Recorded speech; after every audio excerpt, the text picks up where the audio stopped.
Hey, family. Hey. Y'all jam out with us real quick. Neil look like he's doing a robot in slow motion over there. Hey. Y'all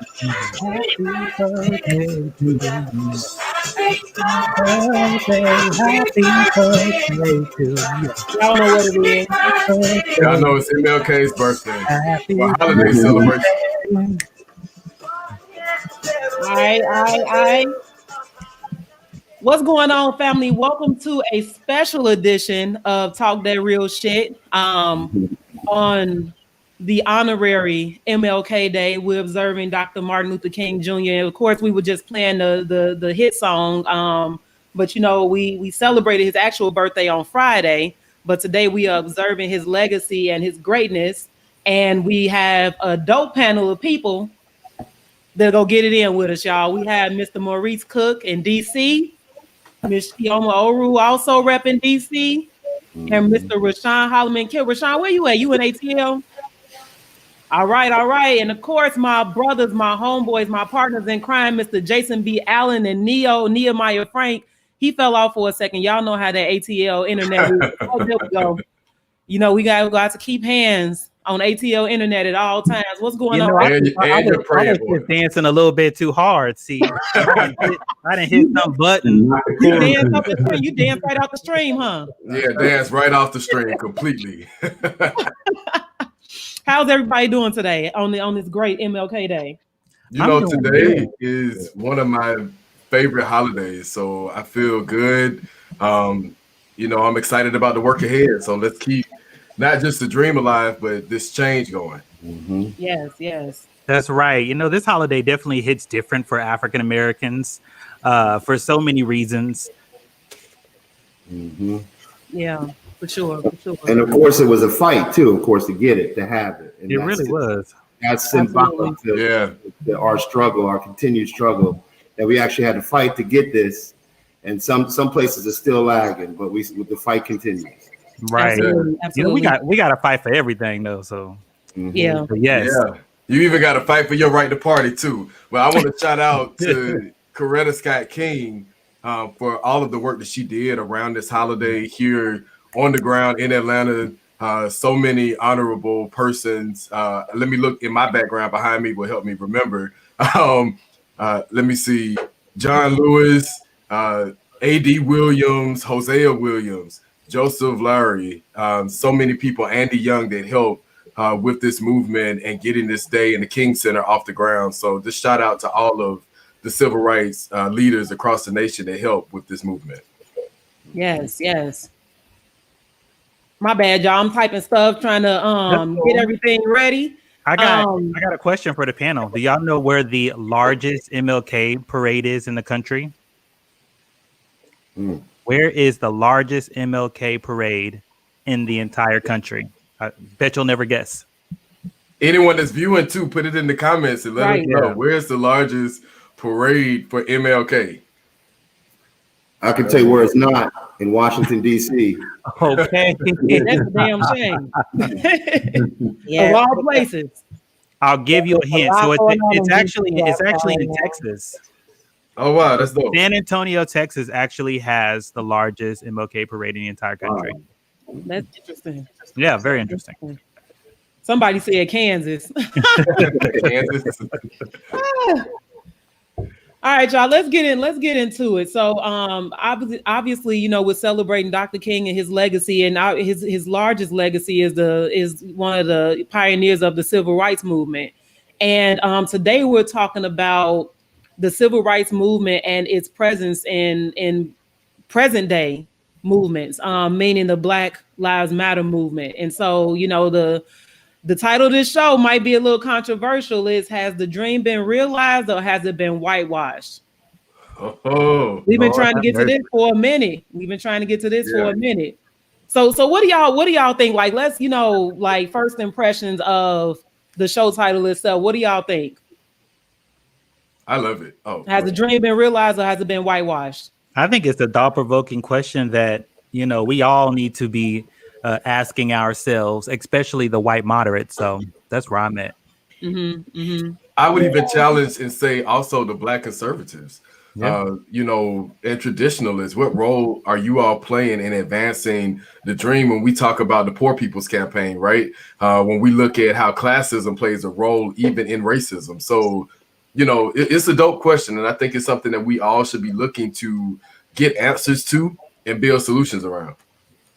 Yeah, I think also maybe not even is the dream realized. It's also just, were there errors in the dream, right? So like are they things that we can look back to, knowing that we are the actualization, we are the manifestation of what our ancestors had hoped for, but now we know more, right? Because we are that actualization.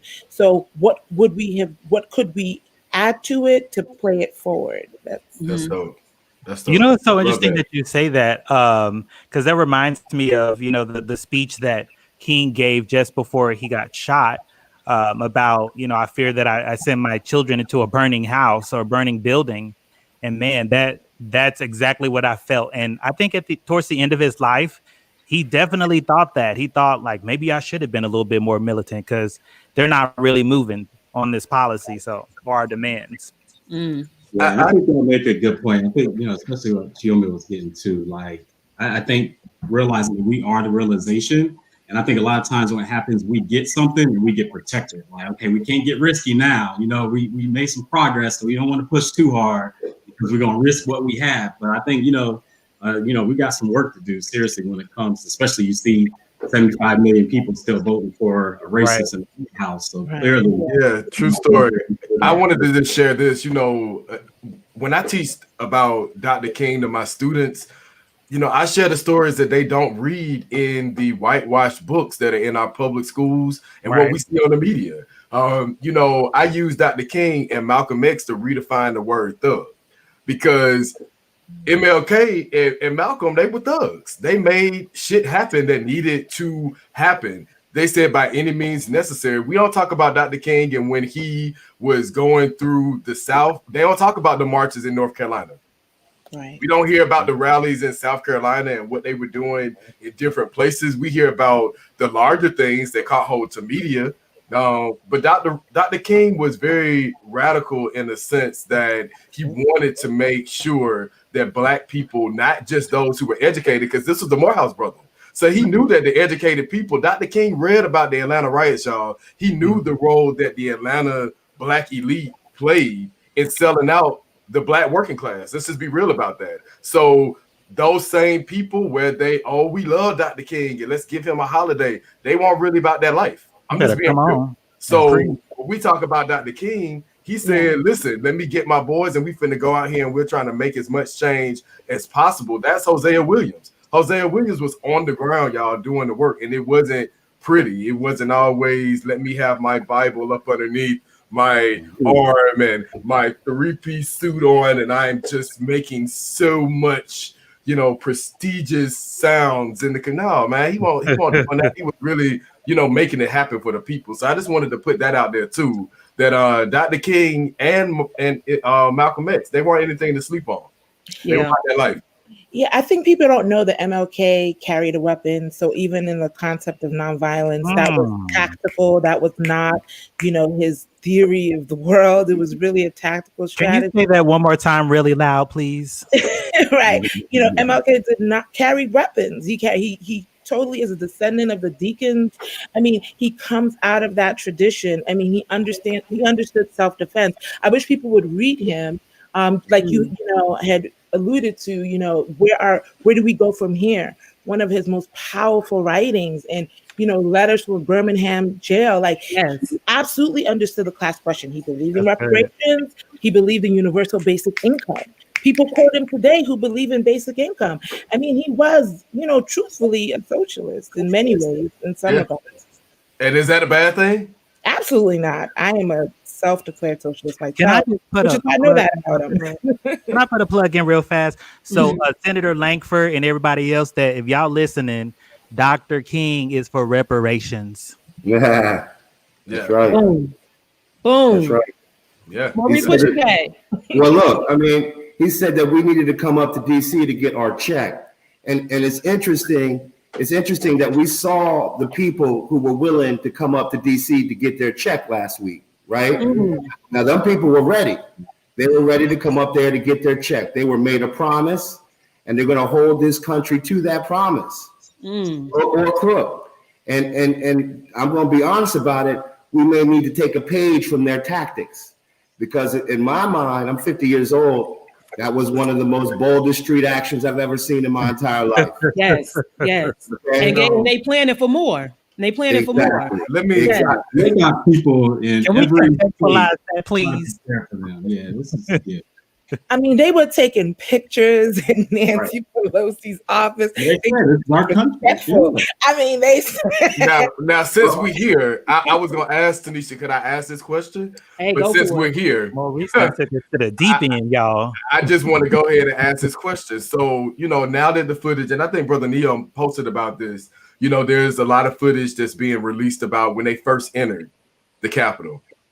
And I just thought it was so amazing that when they entered, people think that, it was the Confederate flag and it was the American flag and it was the Trump flag. No, it was the Christian flag that they first marched in with. Y'all missed that.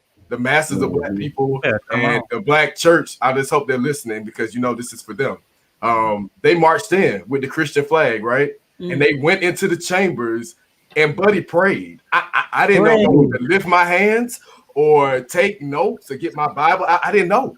And so he prayed in the chambers, right? Y'all just go with me. They was literally walking through the pews with their hands praying, up. y'all, praying. They were in. I don't know if the Holy Ghost came in there, but they were praying. So I'm going to wrap it up, and I'm going to say this. They prayed with their Bibles and everything out. And then they dropped their pants and shitted all over the floors. And peed. And put their hands in it and smeared it all over now they didn't show the few Black photos and things that they have in the capital of Black people, but they made sure that they smeared feces, let me use the correct terminology, and all of the defecation that they had on the floor. They picked it up with their hand. Y'all, I'm a special education teacher, so is it the retardation, or is it the passion, or is it a mixture of both? Because what makes their actions so radical when you would go up here and berate us with praying to God, right? And then go and do that. Jason, didn't you say they did something to John Lewis's statue as well? They defamed it. I mean, anything that you could have imagined that they the praying and then doing that act, that just completely took me out. And I know that TD Jakes is, speaking on today and a part of the Biden celebration. And my thing is, if that would have happened in MLK's day and time, what would these Black preachers, what would Joseph Larry would have been off? He would have been like, they don't take my church from me. What are these Black preachers saying to us? Go and pray and then sit silently while they come and shoot us? I don't know. I'm just asking y'all. What do y'all think? I don't even think. To a whole nother conversation. Now, you done started. You know how religion gets on this show. You done took it to a whole nother goddamn place. We ain't even gonna get to the shit. But go ahead. I just wanted to know what people think about them praying and doing that. So I don't think. Go ahead. You the guest. Go ahead, guys. Seeing that and seeing like how vile and just disgusting they are, and they use prayer, like it just makes you think like slavery. Like just think about like the shit people have to go through. Like that gives us a glimpse, and just like seeing their eyes and like to see them praying and then going, they're spreading shit. Like just the audacity to have that level of power and authority to be able to call on God and then say, we're going to do this also, and feel a sense of ownership to be able to do that. I mean, just think about the shit our ancestors had to go through. Like, I mean, that, that's the sad and scary thing. Like, to see like what people had to go through in the past, like when they had that authority over people, like, man. Yeah, that is so interesting. I'm really glad that we're having this conversation and that we're framing it in this way that we are. I mean, like everyone else, there's just, I think we can't look at this very linear. It's dialectical, right? So there's cause and effect. Right. There is the objective reality that the American experiment, that the American empire is crumbling in very significant ways, and that the economy is tarnished and is impacting those who are otherwise benefactors of, imperialism, right? And so now they are responding, they're having a cognitive dissonance moment that, that they're not what Malcolm X would talk about, 21 and being right and white and 21 or something like that. I don't know. I mean, I'm first generation American. I mean, my people come from Nigeria. That's not to say that I have studied our history here in this country and I understand it in a global context. And I understand it. That there are parts of it that I feel maybe a little differently, just because of my own story and my story in the country and being Black in a different way. And I think that, ultimately, the white people are talking about their material. They're responding to their poverty. They're responding to not having care. They're responding to not having stimulus, to losing jobs. They're responding to what we're all feeling, but they're still white and the sickness of whiteness with it. And they're bringing their just completely convoluted ideology along with it. So, but the primary issue is valid. To Maurice's point, there are some tactical points that we can take from and do maybe broader things. I think the tent of why things must change are important. I think that we cannot allow our elected officials currently today we can't let them off the hook the same way MLK never let them off the hook, right? It was truly, he never said by any means necessary, that was Malcolm, but he understood that concept. And in the where do we go from here, he did recount his position on the Black Power movement, which he was critical of in the midst of trying to get the Civil Rights Bill passed. There's so much history there, so much context there, and behavior is communication. So if they're smearing shit on the wall of Congress, that is communication. That's sending a message. That's right. Yeah. But we don't want to send that message, Black people. I wholeheartedly agree that it's some things that, we can definitely benefit from the audacity that we saw that we've seen in the past couple of weeks, but we are not gonna go anywhere and smear no shit on the walls. We're not gonna do that nasty. We're not gonna do that, Black people. Do we really have that privilege though?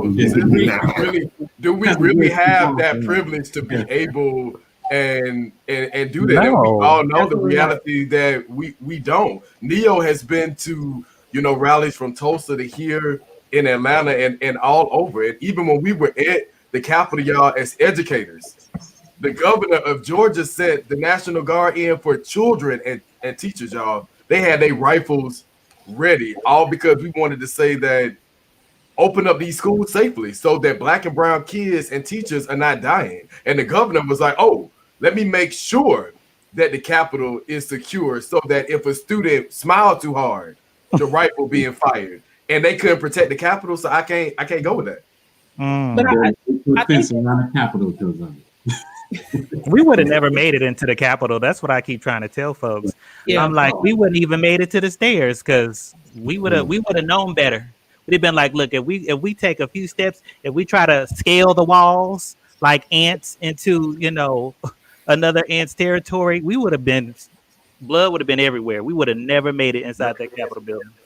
But I recall that the Panthers did get inside the Capitol building in California, and they were actually safe for entering that Capitol building in open arms because at that point, California was an open carry state. So they could literally walk into the halls of City Hall or their state Capitol building, and they did. And but they didn't go as far as these. They would have never made it out the building. They would have. Yeah, it was a totally different approach, though. I'm glad you brought that up. Would have looked like what happened at the courthouse when Jonathan Jackson got killed. Would have looked like I don't know, something much smaller in significance than what would have happened if the Panthers had entered their offices, took pictures, took over the building. Like that would have never gone down. But they did walk into the halls of state capitol in California when Reagan was governor, packing, and they were literally, and guess what? The NRA is talking all this big talk today. They were all control policy then, because when they saw the Panthers do it, right. So I'm just saying that we have more agency than we give ourselves credit. Right. And let's get into it. I want to dig into the conversation because I think we need to. That's the purpose of like you know, the agency that we have as a people, but someone trying to co-opt that agency, trying to take advantage of it, put it on display, whatever we want to call it. And so we have the civil rights movement that again kind of set the stage or provided a recipe for how to mobilize Black people for our liberation. And now we're seeing that, you know, it's been needed, and we've seen similar efforts throughout the years, but now we're at this larger, more notable effort that's the Black Lives Matter movement. But there are conversations about it being co-opted and it being underlined in white liberalist agendas and things like that. So let's get into that, because I think that for us to move in this movement similar to the civil rights movement, we need to address the things that's hindering us today.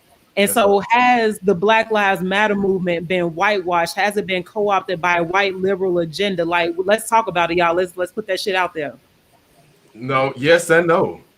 You know, my philosophy, and then I'm gonna turn it over to, you know, whoever is next. Has the movement been infiltrated? No. Has the organization been? Very well so. I think that most of us who are activists know that the movement and the statement of Black Lives Matter is always going to stand.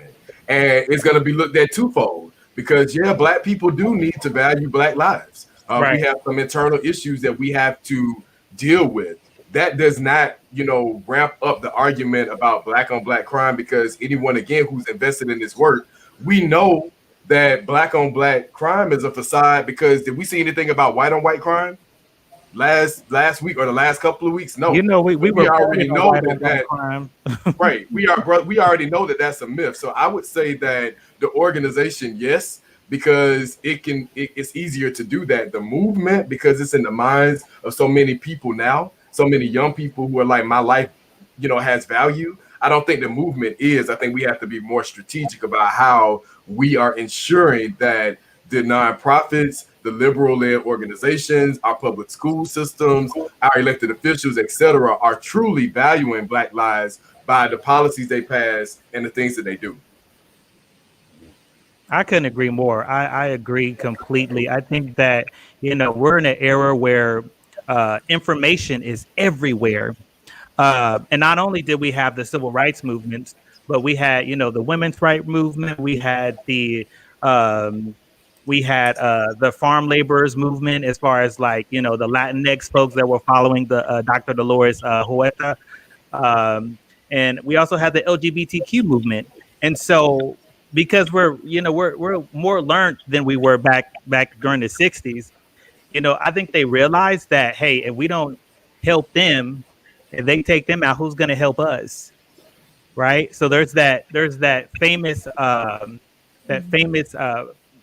line that talks about, like, first they came for, you know, these people, then they came for the gypsies, and they came for the Catholics, and now they're coming for us. Ain't nobody left, you know, to help us. So, you know, I think that that's kind of the mindset now, and why we see a diverse coalition of people fighting for Black lives. That's dope. Yeah, I mean, I just want to say this, and then I'll step back a little bit, in that there's so much in what you know that was just said, and I want to also frame it. And as I mentioned, you know, my history, my parents, my father, both my parents, but particularly my father, who was on the front lines, was fighting in a civil war in Nigeria at the time, in 67 to 70. That's when the Nigerian Biafran War was happening.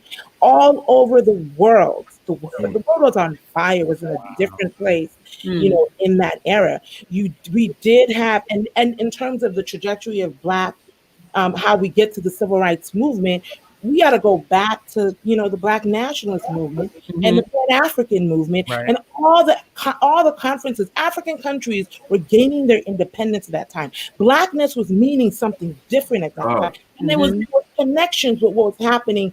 I mean, I think Malcolm was much sharper, you know, and he was literally he a lot of his speeches really speak to the truth, because he did his tour.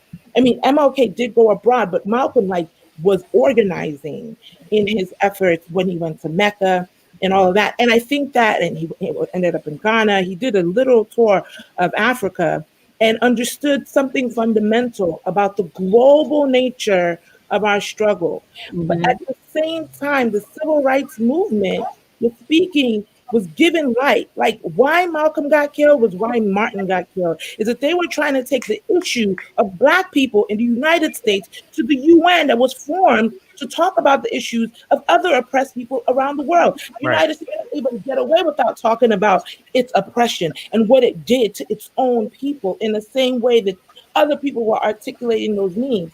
I think that we cannot put that out of context, right? So the civil rights movement did not happen, you know, in insulated, or did not mean only something for America. I mean, you got people in the Middle East quoting MLK and Malcolm and all of that, right? Like many movements were motivated by what was happening in the Black Power movement and what was happening in the civil rights movement. The Black issue, Black liberation in the United States was literally in the front of what it means to overturn imperialism. And we were in the middle of the Cold War. So there was a lot of money flying everywhere. People were funding. We're not in those times. I say that to put that in a context. We are not in the same situation, even though the conditions have only deepened. The contradictions have only deepened. So while we have social media and all these mechanisms, listen, Marcus Garvey was able to build the single greatest, largest single body membership of Black people around the world without Twitter. Yeah, without better come on. Yeah, without Instagram, right? He did all of that block by block, person by he organized like for real. And I think we cannot make excuses for why we're not able to do that. And in some way, we've created we've created a different kind of psychology around organizing where we think. An elder said to me, last thing I'm going to say is that an elder said to me when I was coming up, he was like, all movement is an action. And all action doesn't move. So just because something looks like it's movement building does not necessarily mean that it is actually the steps in which we need to take to get where we need to go. And I think maybe that today our kids or the young people that are organizing right now, you know, we cannot abandon liberation to our youth. We need to have their back. We need to be on it with them. We need to be as sharp, as radical, as whatever it means. We validate through our knowledge and our experience in history, what should happen next. We can have that political education program the way the Panthers did and other organizations, way the Uhuru people did in Kenya when they took over, you know, when Jomo Kenyatta actually won and then he betrayed them later on. But we have so much contextual history. Guerrilla warfare came out of the African intelligence. We have to recognize that we cannot overcome without true knowledge of ourselves and how we organize as ourselves. Well, shit. Hey, everybody, go home.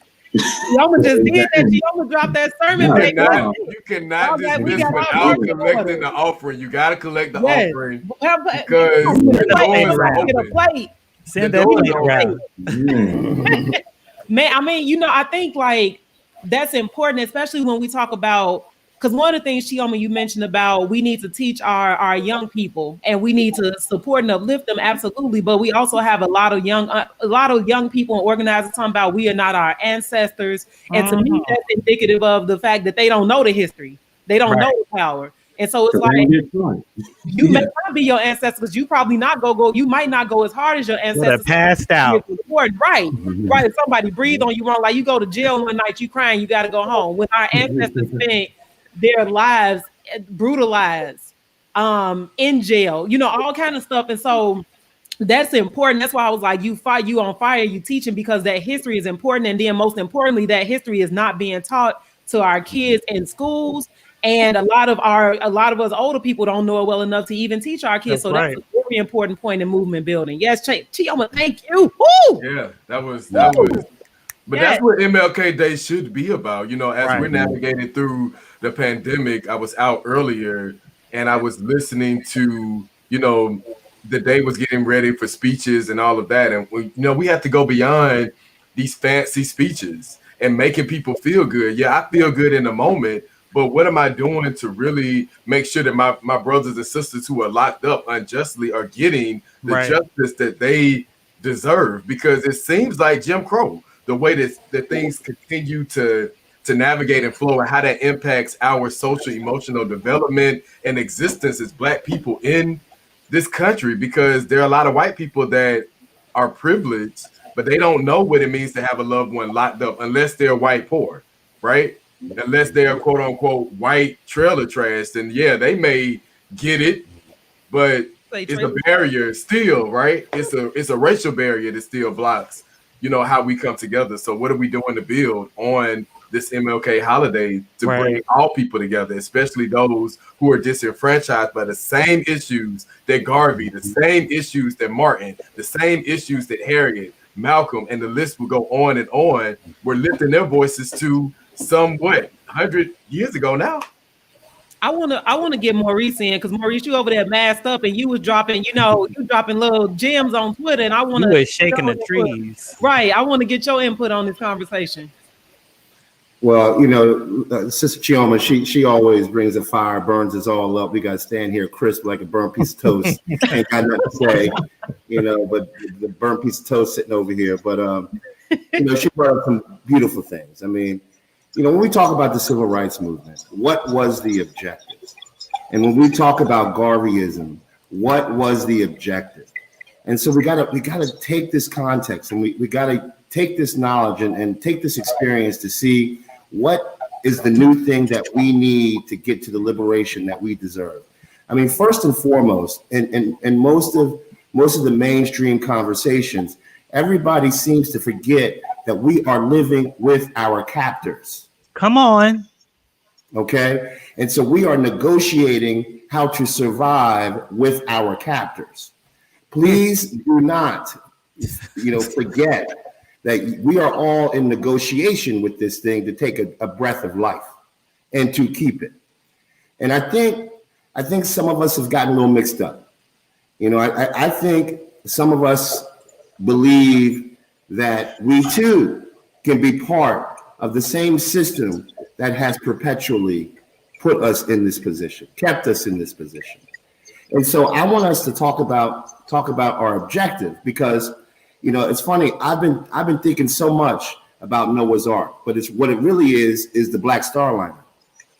What are we gonna do? We're gonna put all our energy to be co-opted into an institutional economic system so that we can be quote unquote integrated and always, in a sense, have to behave ourselves in order to keep that money flowing in for our own well-being? That's option one. Is that the civil rights movement goal? That's option one.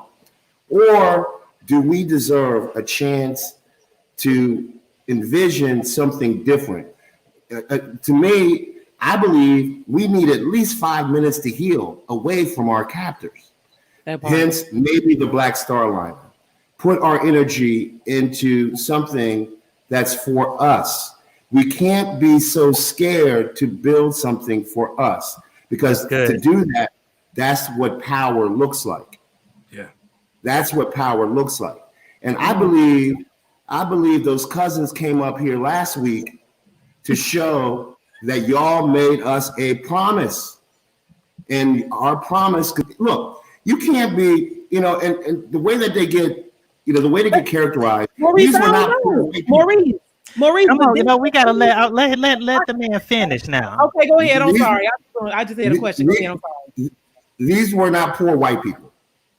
You cannot be poor, visit Washington, D.C., stay for a week. No way, no chance, no how. This is a very expensive city. And so don't get it twisted.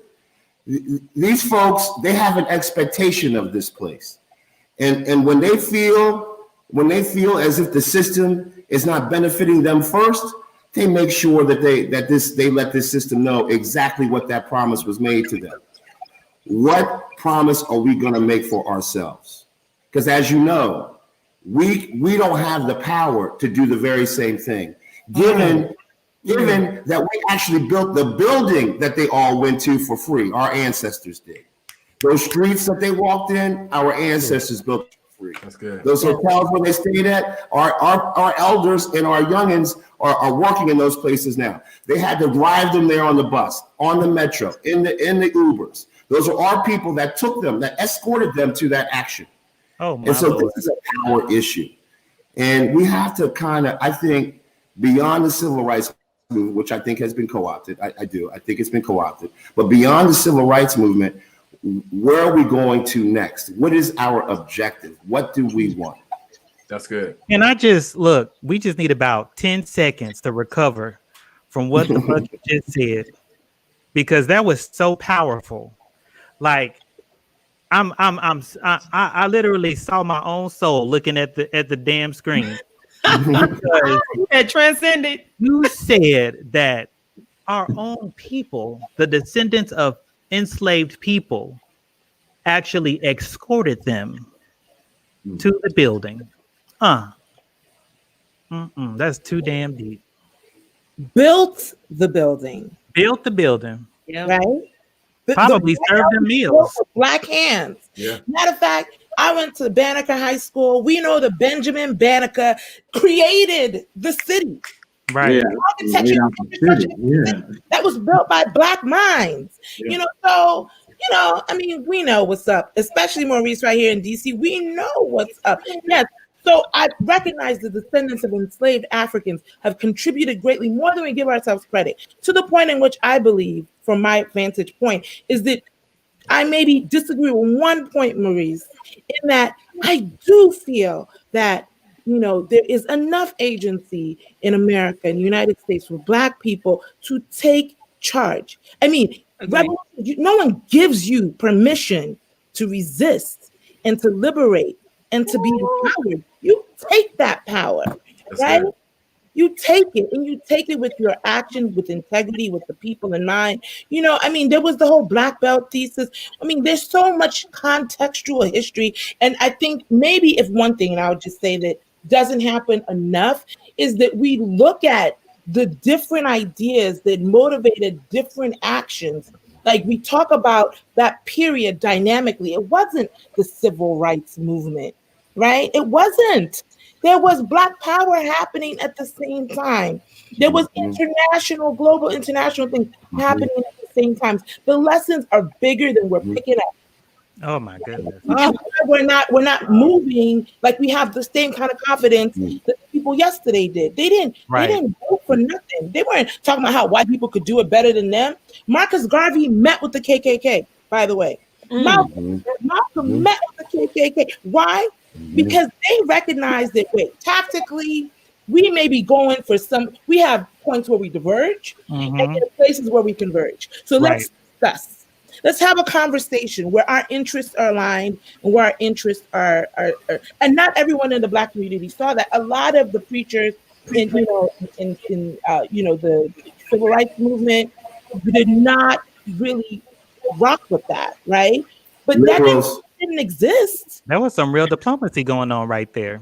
Seriously. But there's to what end, right? Are you trying to save the empire? Or are you trying to burn it down? House Negro, field Negro. We all really have to talk about where we stand on those questions. What's so amazing about what you just said? It's like 70 million people voted for Trump. They voted for him. And we have to live with those damn people. They ain't going nowhere. It's not like we're going to take over the damn school system and change all their kids' minds. So when they grow up, they don't hate Black people. They're going to continue to dislike us and dislike everything that they don't know. So the best way to go about it is to, exercise what has already been written in the Constitution. We're going to have to do some discussion, have some hard discussions with them. But that's great. I think that's really important that you said that. Thank you. Can I add one more thing to that, just to maybe go down a little down the rabbit hole? Yeah, let's go. Is that to recognize I do not endorse white supremacy, whether topically by these organizations or structurally by the institutions in which they exist. I'm just saying that from a Black-centered space, that we have to first ID ourselves before we ID them. That when they were unraveling, COINTELPRO, and what was so egregious about COINTELPRO, the mentality, the first victim of COINTELPRO was Marcus Garvey. Why? Because he was on this mission to unite Black people around the world, right? And in order to unite Black people around the world, there was an ideology around that he thought the KKK understood, because they wanted that for white people around the world. I'm not a Black supremacist either, right? I know some people do, and I don't want to, downplay that. That's the thing. I'm not about that. I'm a human-centered person in how I approach things. I'm human-centered, and I think, and I'm a dialectical historical materialist at the end of the day. If we don't recognize that COINTELPRO happened because they wanted to not unite minds and efforts and people because they had power together versus apart. We have to recognize how we fragment, what happens next for the Democratic Party. And the Democratic Party is in crisis for some of these fundamental questions. And Black people, Black Girl Magic, we are being used as a scapegoat to save the empire. And I don't want that. That's not my legacy.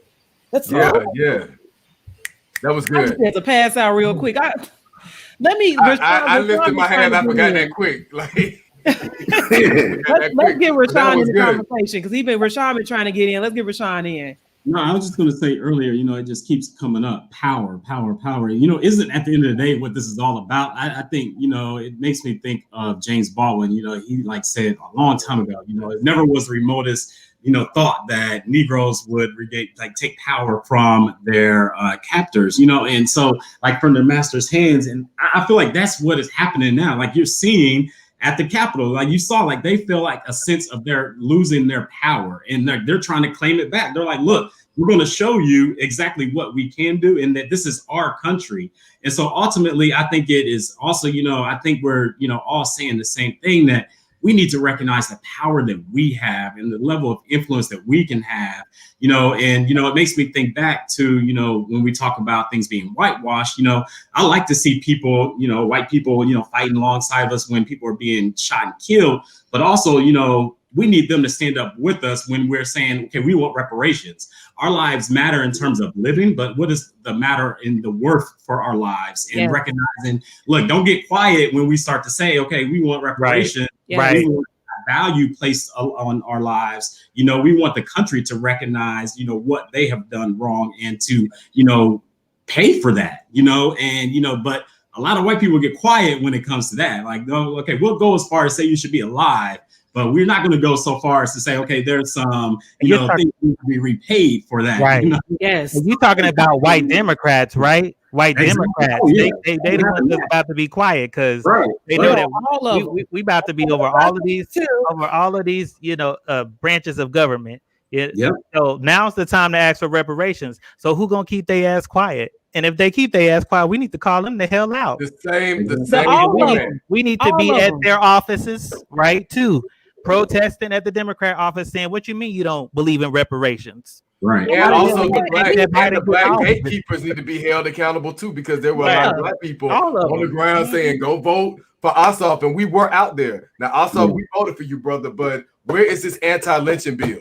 I want to see it. I don't care about anything else. Where is it? Because if I don't see it, the next time somebody from any organization that I'm in that supported getting these young men in office, I'm gonna start questioning them too. Now, y'all got to come on and cough up that money. Where's my reparations for you? Because y'all used our time. Y'all had us out here in the street. Again, we were out here getting people educated and empowered to vote. So now I'm reclaiming my time from you, brother and sister, while y'all were all up behind these Democrats. Right. And ain't nothing against Democrats, but I'm like, y'all not off the hook either. Because we see how shitty the Republicans are, literally, because we saw it on TV. And that's what CNN said. Now, we also see how silent the Democrats can be. Now, it's time out for silence, because silence speaks volumes.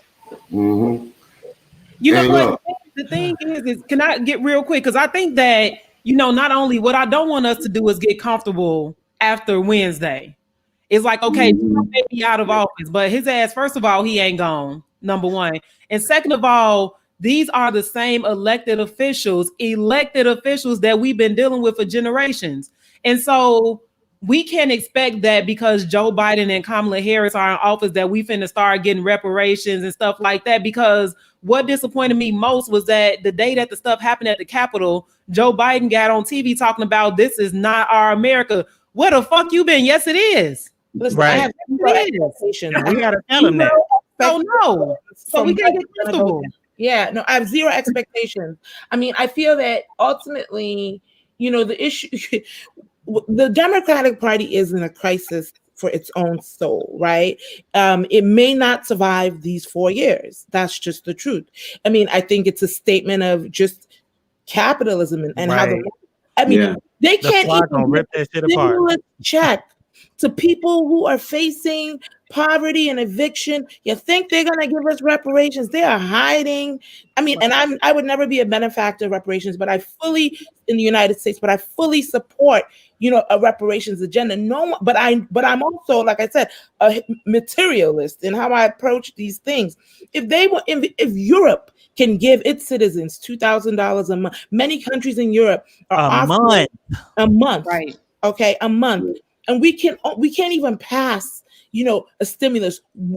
Can we just talk about in reality what kind of strategy you're going to have to put in place in order to get anything out that resembles redistribution of wealth or reparations, like restitution for bad behavior? We're talking about restitution for bad behavior. Like, Yes. I would never do that. But in terms of redistribution of wealth, first of all of the resources of Africa built everything. Yes. And on top of that, Here she go again with the knowledge. Labor, our continuous labor that contributes. So you have reparations, which is time plus. Okay, so I hope that Black people in the United States aren't thinking, oh, I'm gonna get reparations and there ends the fight. You still have to deal in the American economy. That's not gonna structurally change white supremacy. And the Democratic Party, I'm sorry, are not in a position to lead that fight. Ooh, Chioma! Y'all heard her. And she said it. So we gonna have to be Chioma, if you strong. break my laptop, I'm gonna have to send you the bill because I'm telling That's you, what I'm it's saying. great. It's spot on. You are. I told y'all. Right, So here's the question I have: What do we need to do over these next 2 years, right? Over these next 2 years to get reparations, to Can I even say something? make it a serious conversation that where there's legislation drafted. What do we need to you know follow suit what they did at the Capitol a few Wednesdays ago? Like, what do we need to do as a people in order to make that happen? Can I add to that and ask? I'm sorry, Maurice, go ahead. Just real quick. I can't tell you how to get to that promised land, but I can tell you how not to. We can't keep doing the same thing and expecting something different. Can you tell us what the same thing is? Playing around with these Democrats, playing around with them. They use and abuse us, and we have nothing to show for it. We are at the bottom on every spectrum, except when it comes to the demographic that supports them the most. We number one. And I'm telling you, how many more times do we have to keep doing this thing and expecting something different? We have put no demand on them to do anything. Why? Because all they got is we're going to treat you better than the mother people, our cousins. Yep. That's all we got for you. We're going to treat you better than our cousins, and that's it. And yet, so what I'm saying is we can use that as a tactic, but the tactic must be the power is to be able to do it or not do it, right? To take the threat of taking it away. And are they under threat that we would take away our support of them? They're not. They're not. So why would they change? They're an abuser. That's how an abuser acts. I'm just saying. And that's why I want to hear Rashaun on like the educational piece of it all, because it's like that education around the importance of being engaged in politics and civics, all that stuff is important. And so as a leader of the Freedom Coalition of Charter Schools, what does the education look like over the next couple of years so that we can educate parents and students around the importance of this advocacy so that we can ultimately get reparations? You know what? I think one way is, just that, we need to recognize the power that we have in education. For many of us, that's been our ticket out of poverty or out of the situations that we were born into. It's been education. And so I think one thing in Black and brown communities, this is what Freedom Coalition for Charter Schools is all about, is fighting for our right as, Black people to start our own schools, and that's what we're seeing with charter schools. We're starting to see, now people are like, okay, wait a minute, maybe we, especially when it comes to white progressives, they're saying, wait a minute, okay, maybe we don't like the idea of charter schools. And I really believe it's because people are starting to see, like Black people are starting to wake up to the fact we can start our own schools. We can start our own schools that are successful. We see that our kids are learning in our schools. And, compared to their traditional school counterparts, they're leaps and bounds ahead academically. And also they're learning in an environment in which their culture is celebrated. So right. to see, more and more charter schools opened by Black brothers and sisters. Right. We're really seeing that here in Atlanta and other cities across the country. And, that's one way we can take our power back. And I truly believe it's through educating our kids and recognizing they're not going to learn what really happens, what really, MLK was about and Malcolm X was about. They're not going to get that whitewashed, education. They're going to get the true power that, was behind these men and women that were in the movement. And so, that's what I want to see happen more. I want to see more Black and brown charter schools opened up, by us, for us. And not be afraid to say it, that this is a way for us to liberate our kids and, create the next leaders in our world. So. Right. And so that means that we have to push back on white liberals and white Democrats who feel that, this is a right wing talking point. This is something, that our party doesn't value. Well, we just said Black centered schools. Yes. So are you not for Black lives? Right. Yeah, because if Black lives matter, then Black minds should matter. So if we're going to even have our own schools, we need to own them. And we also have to dismantle the public school system for this very being. The public school system doesn't even teach about Reconstruction. So our sister Kim, when she was on the show last semester, I'm still reading this book. Like, I'm active, right? But I have to show myself approved by studying. So I'm gonna throw that in there for the faith followers. Because again, if I ain't studying, then how am I going out here? What am I telling people? I don't need to be telling people my opinions and my feelings. Kim said it best, fuck your feelings. Like 1 minute you happy, 1 minute you say, I don't need that. I need facts, I need plans, I need strategies. Like Bayard Rustin gave us, like James Baldwin gave us, like so many of our leaders gave, like my Aunt Paulette gave me a whole vision of how to write a school. We built the Betty Shabazz charter school like decades ago. You go out here and build you a school. I need plans, y'all. I need strategies, but we can't reach the minds of our children if they don't even know the greatness that came before them. So that starts with making sure that we change the curriculum in schools. Why are we not teaching Reconstruction? We all know the answer to that. And if we don't, Democrats, Republicans, white liberals, those who are watching, you know the answer too. So if Black lives matter, Black minds matter, and get this education in these schools so we can get a little bit of the reparations that y'all already owe us. That's right. And let me throw in this MLK quote because it goes right with what you said. Shallow understanding from people of goodwill is more frustrating than absolute misunderstanding from people of ill will. Right. Damn. The road to hell, right, is paved with good intentions. I mean, I just want to go back to Maurice's point around like we are existing with the descendants of people who enslaved Africans, the descendants of which is present today. So ultimately, and just look at what that history did. They didn't allow Black people to read on the plantation. Like it was a crime, and it was not allowed. Like Frederick Douglass had to learn that was a form of resistance. We it's not new today. This concept of charter schools was already whitewashed. I mean, it was a Black concept, right? Yes, thank you.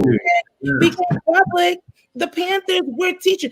Every nonprofit can just thank the Black Panther Party for ever existing, because the reason why they created the nonprofit industrial complex was in order to contain those independent moves. They were starting schools, shoelays. They were starting healthcare centers, the Bobby Hutton Center. They had all these different things, especially, and they were feeding the children, right? Yes. So they were feeding the kids. They were educating them. They were giving people the healthcare. And then we also saw that in the African liberation movement in the 70s too, with the African freedom schools that were starting all over the country. Like, again, one of the beauties of being a Washingtonian, one of the beauties of coming into America and learning to be Black in a place like Washington, D.C., is that we like, I learned to be Black in America. I didn't learn to be Black in Africa. I didn't learn to be Black in the context in which I grew up in. I grew up in a city where Black was the coolest thing on the block, where we had Black independent schools. We've been had those before I was born. They were Black independent schools. So I mean, this is part of our liberation agenda. Always has been. And for white people who say that they are our allies and they understand solidarity and they don't understand the need for independence from the public school system that is killing our kids. Killing them.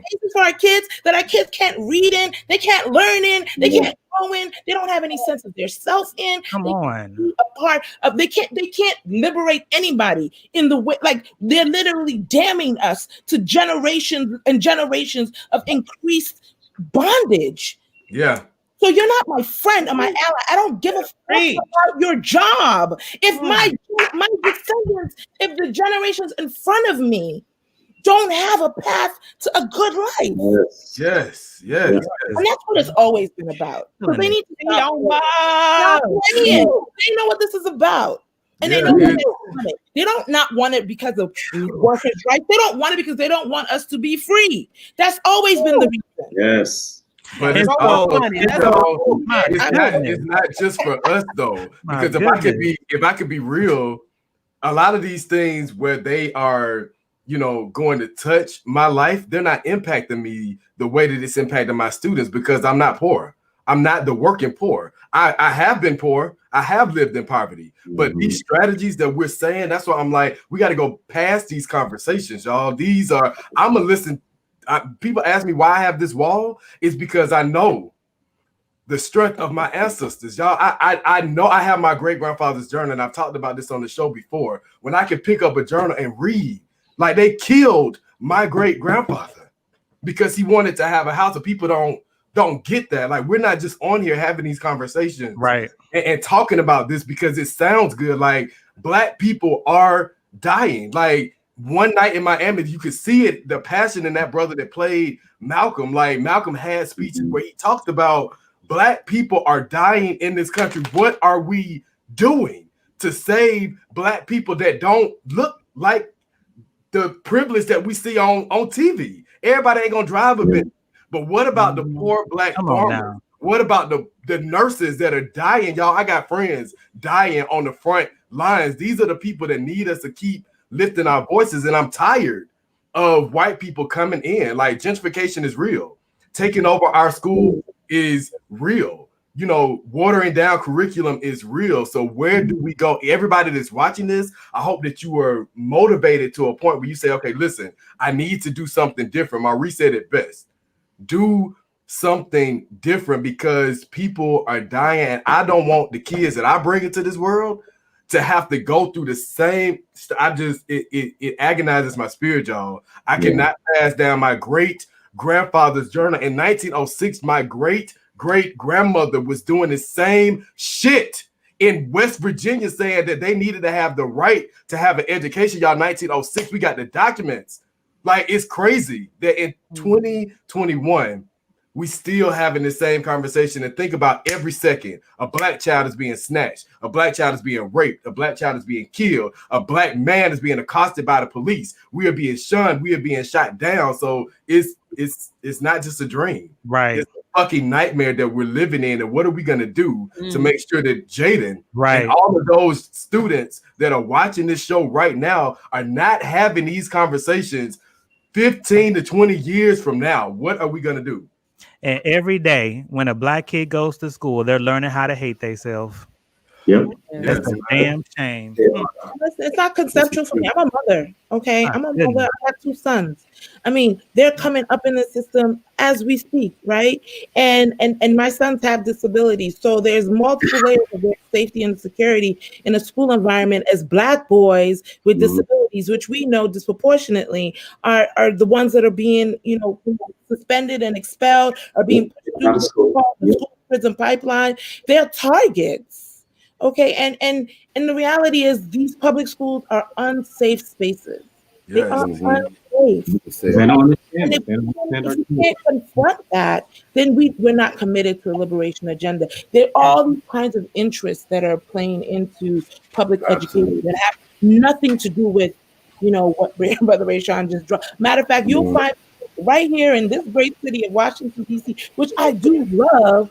I do love D.C., but we have a real problem that liberalism is going to be the death of us. You can't be talking about neighborhood schools when ethnic cleansing is happening. That's what I call gentrified. Ethnic cleansing, right? You can't tell me that your neighborhood school priority is going to matter when I can't even afford to live in my city anymore. Are you kidding me? Exactly. Yeah. Your priorities are out of order.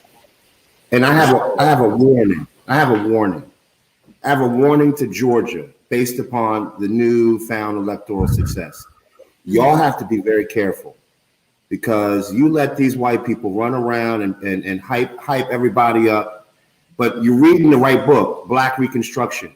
You know what they did what happened to us when we got electoral power last time in the South? You know what happened to us? They rewarded us with Jim Crow. And I'm telling you, and they threatened us, and they threatened Black people, and the KKK got stronger. Okay, and so I am truly concerned about our people down in Georgia, because there's two things that can happen now. Both your physical, bodies will be threatened, no question, but then to tag on to what Chioma's saying, they're going to onboard Georgia for this progressive liberalism infrastructure that will price you out too. And so it's an investment opportunity to them as well. And so not only you're going to be physically threatened by one cousin, and then you're going to be promised the world by the other cousin, and eventually not be able to afford it. That's what happened. And so please be careful and organize. Please be careful and organize on the knowledge that you're learning during Black Reconstruction. There's no way that they want us to have political control in the South, and they will absolutely respond. There is no way they can allow that. One last question to close us out. So given the history of that history that you just preached, Maurice, the history of Black Wall Street and Tulsa, how do we change that? Because we know that once we try to develop our own systems, our own strongholds, they're threatened by us, mainly because they don't want us to take our coin from their economy, right? And they just don't want to see Black people in power. So how do we change that history that we've seen repeat itself over and over again, so that we can have our own communities, and we can have our own banks, we can have our own economies, schools, healthcare systems, all that stuff? How do we change that? What is the Black Lives Matter movement today that we need that we need to really make strong and sustainable? That's good. What does the Black Lives Matter movement look like under this new administration? That's good. Beyond, because they won't be here forever. Like, if they're talking about we don't want to keep having the same conversations, going through the same shit, how do we sustain the change that we want to see? How do we get to liberation finally? Because they don't give it to us. I always throw out coalition building, and I shout out the work that we're doing right now to uplift these type of conversations that also give strategy. So one of the things that I'm going to tell and urge people who are like-minded, educators, parents, activists, reformers, leaders, go back and read Du Bois's The Black Reconstruction in America, because it's pivotal to what's happening now, and its strategies in there. Powernomics. Tanisha and I have read this. We've talked about this on the show before, but these books give us strategies to reflect on, not just to say, okay, let me adopt, because this is what the school system does that is ineffective. Here's a strategy and just go and test it and use it. No, that's not how you do research. I don't have my doctorate yet, but I'm learning the impact of doing research effectively. So I'm gonna read this book, but then I'm gonna also apply it to what's happening around me, because I'm advocating for a different group of people. Chioma and I have something in common. Those students that have exceptionalities, but Neo may be advocating for single dads that we overlook and don't think that we have single dads because of the narrative they create around single moms. So where we're all doing the work differently, there are resources that can guide us to what can be done effectively, and then everything isn't televised. That's so good. I'm not going to tell y'all everything on these podcasts and on this show, because my real work is why you see people showing up. My real work is why you see these grandparents keeping their houses, and the people who want to come in and gentrify the community are not doing it. So I can't tell y'all everything, but y'all know that I'm doing it, because come what may, I do know this, that if you're not willing to die for what you believe in, then you wasted your time. And any agitator know, I don't care how many death threats come my way, they know that I'm about it. So come what may, if I leave this side of the world, then my daddy and them know that I did what I was purposed and ordained to do. And my ancestors going to be pleased with me, because I'm going to make it better for somebody else to come and continue to fight and keep it going. And that's right. what we have to do. That's right. Hey. Come on, Deacon. Yeah, I mean, I'd say, you know, my dad, rest in power, you know, he's transitioned, you know, would say often, again, this is, again, ex-military kind of guy. He's like, don't tell me what you're willing to die for. Tell me what you're willing to kill for, because then I will know more about who you are, right? Like, I'm a mother, all right? Listen, yes, I would die for my kids, but what benefit is it to my kids if I'm dead? Yeah. Right? So before you even get to that point of, you know, putting me in a position, right? Like a winning strategy, a winning platform. I think we're talking tactically in terms of Black Lives Matter and what happens now in this era. I think that we really have to work on political education, and not just for the kids, right? Because people, like, again, this is not new. George Jackson wrote it, you know, in Blood in My Hands. If you guys, you know, George Jackson, another brilliant mind that doesn't really get the space he deserves, that he's contributed. He says that, you know, we are, and Frederick Douglass said it another way, you know, like, I don't want the broken men. I want the ones that, you know, are fresh out the womb. I'm paraphrasing, right? Like you give me the children, right? You give me the children, and you teach the whole family. You know, in terms of systems of care, we do understand it. If I'm to speak it in another language that's parallel to liberation, is that there is a 2-generational approach to how information gets transferred, becomes knowledge, right? Like, you teach the kids, you create an environment that's safe for the child to learn, which is an environment that's safe for the parent to learn. I know that as a parent, who as an educational advocate, I'm going into battle, because why? These kids are looked at the way they look like the future that their parents already are. So the schools are engaging our parents. I want to be able to walk into a school environment and not have to deal with that. I wish we can create that. I wish people would understand the priority for that, which is why charter schools give us that opportunity, should we get them right too. Because we can fumble and mess those up as well, you know, but that we get them right. And I think that the education agenda is not separate from the liberation agenda. One is before the other, depending on strategy. We look at people, guerrilla warfare starts with educating the people. Look at like Che Guevara. He went in teaching people literacy. You know, look at Amilcar Cabral. Same thing. You have these very guerrilla strategies where you teach the people to read. They will fight for you when it's time. Yeah. You give them what they need to survive. They will, the mothers in their back, the kids, baby on the back, whether they're in the peasantry or in the hood, they will come out with their rifle, because they have more reasons to kill for something than to die for something. And that is true.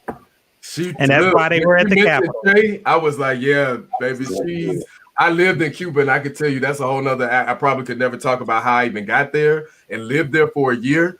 But let me tell you, they're on a whole wavelength in regards to how they view Black and brown people in America and how they view our activism, and it's powerful. So she's spot on with that. Literacy, it's power in literacy, y'all. Rashaun, you about to say something? No, I couldn't agree more. I think it's education and politics. You know, I think, you know, one thing that we kind of dropped the ball on is learning how to play their game. And, you know, one thing that Black people for so long have done is shied away from politics. Like, no, we need to be right in there, right in their faces, recognizing, you know, we made some progress here in Georgia. We have a black pastor, Gary, be our senator in a couple days. We have a Jewish man, Gary, represent Georgia of all places. So, there's power at the ballot box. But, a lot of times what happens, we get a win and we sit down.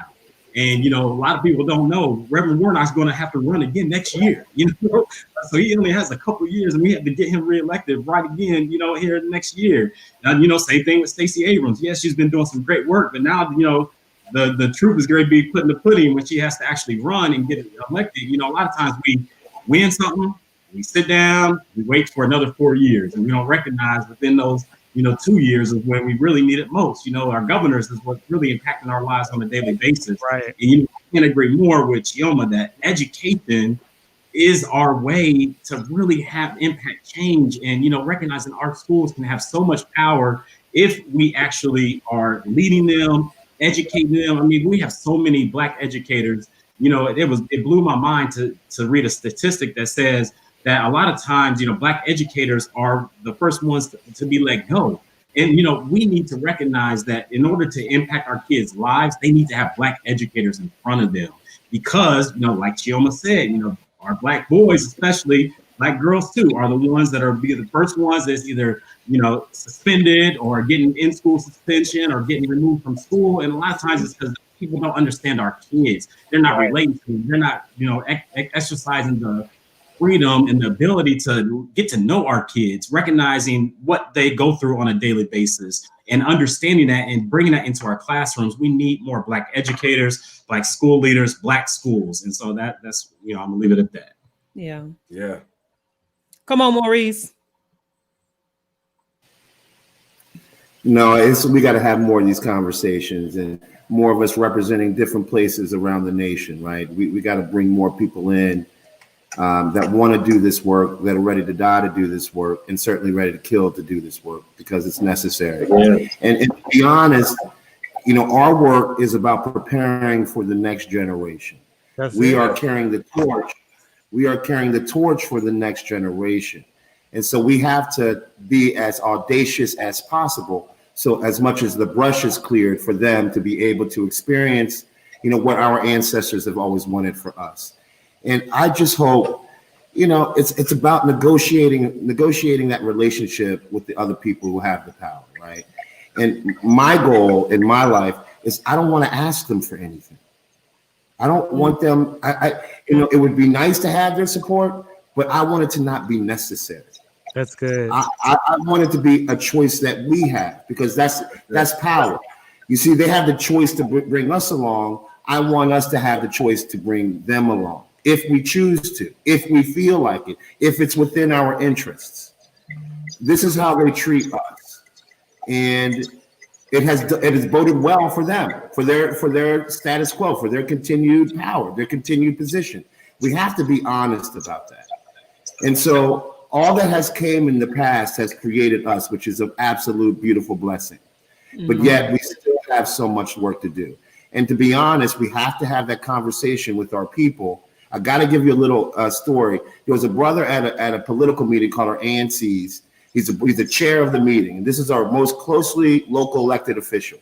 Now, there's this white woman that calls the cops on us. And she's trying to use this issue to over-police our community. Now, I went after this white woman. And you know who saved her? This knight in shining armor, the brother. See? So, I have to have a loving... But see, this is what I'm saying. I have to have a loving conversation with the brother. And I have to say, I do what I do for our people. What are you doing while you're doing what you're doing? And figure out a way that me and the brother can come together in some form of coalition to do better tactics, to move forward so our people are safe. But what we must do is we must have that conversation with our people because our people, some of our people, especially in this city, now that we got to bring the class analysis in it, in this city, there are many people who are benefiting from our oppression, from their own people's oppression. And that's true. Yep, that's so true. Ooh. Jason Neo, y'all, man, I'm shit. Yeah, this was a dope conversation. I just urge everyone to again, check out our guest. Now I know Maurice don't have his last name. That was a teacher in me. I say this to my students. Make sure you put your first and your last name so we know who you are, because I'm about to make this public service announcement that the people need to look y'all up. Find y'all Cash App, drop some love, because this was a spiritual revival today. We passed the plate. Yeah, we're passing it, because this was a spiritual revival that I hope that so many people watching are able to take back to others, so that we can coalition build and make change. So those are my last words today. Do something that lifts your spirit. Now, I do want to throw this out there for those who may have plants and stuff. You know, that's a good way to do some self-care. So I wanted to end with that too, because this is heavy work. So do something that also brings you a little bit of joy and happiness. Well, I'll end with this. It is about the next generation, right? It's been 2 generations, going on 3 generations since schools have been desegregated, and since other people have started teaching our children how to be like them. And that's no insult to anybody. That's just the reality of the fact. We received the short end of the stick. That's the truth. I'm not a segregationist, but I do love Black people. And as Maurice stated earlier, we need a space where we can heal and be able to focus on, the failed reconstruction, the leftovers from a failed reconstruction that have, depressed our people. At the Capitol, there were a few videos where I saw some young faces. There was a boy, I swear he was 12 years old, inside the Capitol, probably running around with his brothers or his father. During the lynch mobs, there were children that were there present. And so just think about that. They're literally passing their legacy down. And today, everybody doesn't have to be at the lynch mob. They can watch the mob on TV and still teach their children how to fight for what they believe is just their country. So. Oh my goodness. I don't know about y'all, but I'm like extra full today. Like Thanksgiving leftovers full. We've never gone 15 minutes over, by the way. So this no, we haven't. That was pretty powerful. Shout out to all the sweatshirts and hoodies too. Right. We repping all day. Maurice was supposed to wear his hoodie today so we can twin. It's okay. We'll catch you some other time. But to my closing thoughts are brothers and sisters, we are the Black Lives Matter movement. If you had any question about it, this is us right here. And we are Dr. King's dream realized. And we're going to keep fighting for ourselves. We're going to keep fighting for the community. We're going to keep fighting for our kids. And we're fighting for the future generations of Black people who risk the chance, if we don't fight, of coming into this country, into this world under oppression and under racism. So with that, thank you all for tuning in on Dr. Martin Luther King Jr.'s Observation Day. Go out and do something to make the ancestors proud. Y'all, peace out. See y'all next week. Love y'all next week.